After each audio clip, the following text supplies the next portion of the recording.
Alors, quand on parle de vecteurs, c'est utile de les décomposer en ce qu'on appelle des vecteurs unitaires. Donc, le mot unitaire, on voit 1, n'est-ce pas? Donc, un vecteur unitaire, c'est un vecteur avec une norme de 1, donc juste une grandeur de 1.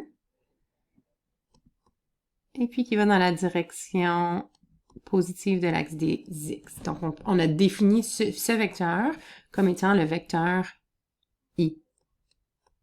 OK? Puis ça, c'est juste un standard mathématique. On appelle ce vecteur i un vecteur unitaire. Donc, le vecteur i, si on regarde la notation qu'on vient de regarder, c'est un vecteur qui a une composante horizontale de 1 et une composante verticale de 0. Ou si on préfère l'autre notation, on pourrait dire 1, 0, comme ça.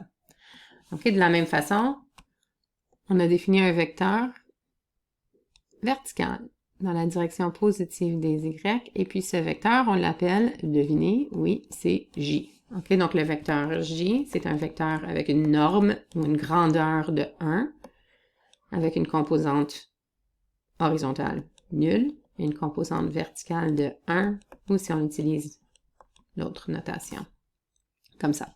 Donc, ce sont nos deux vecteurs unitaires dans un plan deux-dimensionnel.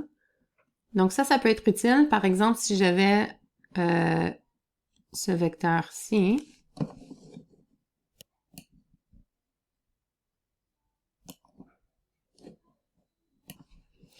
disons que je l'appelle le vecteur U. Donc, comme on a vu tantôt, le vecteur U, on pourrait l'exprimer sous forme de ses composantes. Donc, sa composante horizontale, c'est de 3 unités vers la droite et de 2 unités vers le haut. Une autre façon d'exprimer un vecteur, c'est en fonction des vecteurs unitaires i et j. Donc, puisque i est vers la droite et a une norme de 1,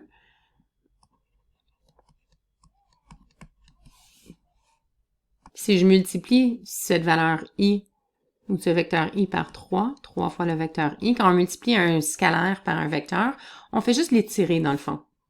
Alors, si on regarde ce vecteur dans GeoGebra, vous pouvez voir que si je prends le vecteur, on l'a appelé u ici, et je le multiplie par une constante. OK? Donc, je vais multiplier k fois le vecteur u.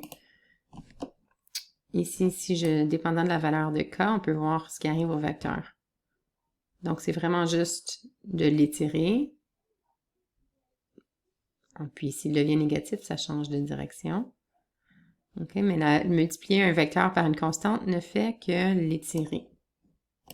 Donc, avec ce même concept-là, si on regarde la composante, donc ça représenterait ma composante horizontale. Et puis, quand on fait une somme vectorielle, on sait que c'est pas comme une somme normale avec des scalaires, mais qu'on est en train de regarder la résultante. Donc, 3i plus 2j, ça va me donner cette résultante u ici.